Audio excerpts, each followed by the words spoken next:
இன்று நாம் ஒரு மிகச்சிறந்த விஞ்ஞானி, ஆசிரியர் மற்றும் இந்தியாவின் 11வது குடியரசுத் தலைவரான டாக்டர் ஏபிஜே அப்துல் கலாம் பற்றி அறிந்து கொள்ளப் போகிறோம். அவர் அனைவராலும் நேசிக்கப்பட்டவர்.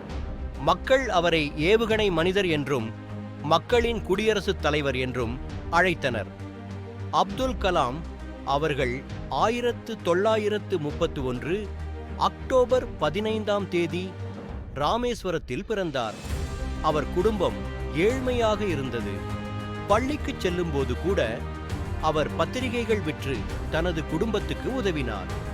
அவர் சிறு வயதிலிருந்தே அறிவியல், கணிதம் ஆகியவற்றில் மிகுந்த ஆர்வம் கொண்டிருந்தார். அவர் சென்னை MIT கல்லூரியில் விமான இயந்திரத் துறையில் படித்தார்.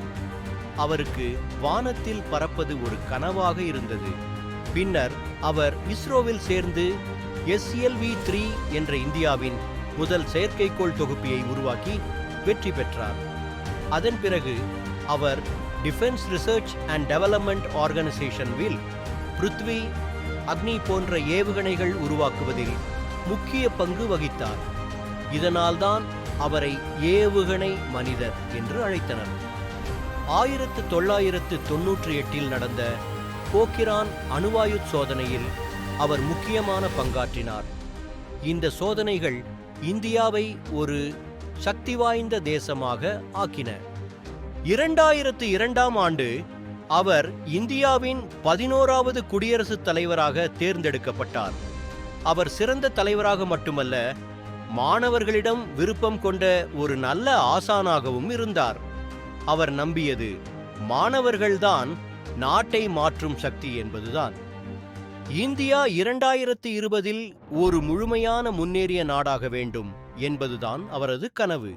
அவர் Wings of Fire, India 2020, Ignited Minds போன்ற புகழ்பெற்ற புத்தகங்களை எழுதியுள்ளார். 2015 ஜூலை 27 அன்று அஸ்ஸாமில் மாணவர்களுக்கு சொற்பொழிவு அளிக்கும்போது மாரடைப்பால் காலமானார். அவர் இறந்த போதிலும் அவரது வாழ்க்கை நமக்கு ஒன்று சொல்லுகிறது: எத்தனை சிறிய நிலையில் இருந்தாலும் உழைத்தால் உயர முடியும். அவர் சொன்னது போல, கனவு காணுங்கள், கனவுகள் எண்ணங்களை உருவாக்கும், எண்ணங்கள் செயல்களை உருவாக்கும்.